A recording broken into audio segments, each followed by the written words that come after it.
I'm so excited to see that master bath because you guys were doing some really cool things in there. Right, absolutely. Take a look. Oh, wow. Oh, my goodness. Elizabeth Salazar has just wrapped a major makeover of her $68,000 investment property. The 1,200 square foot condo is right in the middle of a popular neighborhood with easy access to major roads. She stretched her $10,000 renovation budget to make lots of cosmetic changes in hopes of renting the property for top dollar. By pitching in on the work and scouring online sales, she was able to get the look she wanted for the price she needed.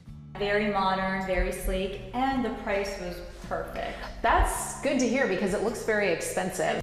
The property was built in the early 80s and overall was in good condition. But during demo, the team uncovered a problem in the master bathroom. Now I see a little bit of damage here to the subfloor. Is this anything that has to be replaced? It sure does, Elizabeth. So what we're going to do, we have our guys that already have the material, and as soon as we're done with some of the framing here, we're actually going to repair all of that as well. The water damage cost a few days and a few dollars, but Elizabeth was able to finish the renovation in just 12 weeks. By her third showing, Elizabeth had the rental deal sealed for $1,050 a month.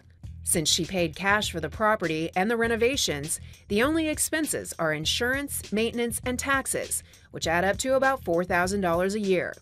That means Elizabeth is pocketing about $8,000 in cash annually. Are you planning on keeping this as a rental, or do you think at some point you would sell it? I think for now, we're thinking long-term, and we want to keep it as a rental.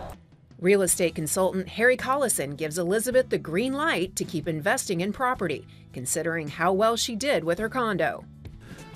The numbers that you've described would show a cash-on-cash return of just over 10%, which is very appealing to an investor. It's certainly an alternative to going down to your bank and them potentially paying you 0.5% or 1% today on your money.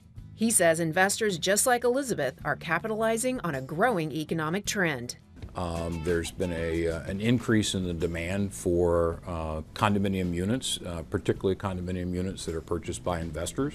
You're seeing not only major investors investing in multifamily rental housing in a significant way, and they have been for the last few years, but also individuals are doing exactly the same thing.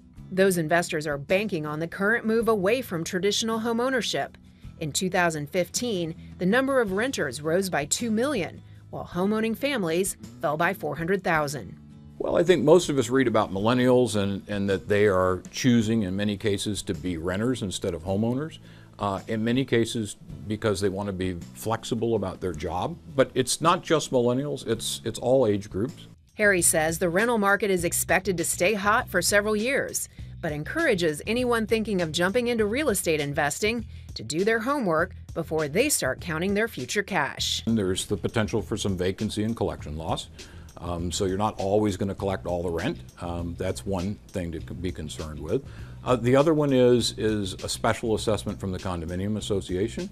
So although you've done a great job renovating your unit, potentially, you may also receive from the condominium association a special assessment for maintenance of the common areas. And then the third thing really is the policy of the condominium association as it relates to the rentability of the apartment. You want to make sure that what you are buying and what you think you can do with the property in terms of investing and renting it, you want to make sure you're able to do that legally. Coming up next week on Ready, Set, Renovate. From the outside, you'd never know this building is packed with history. This is the same building 50 years ago. So when they asked us to do design work for them here, they really wanted to stay with the history of this mall. And so they really wanted it to stay original to urban living.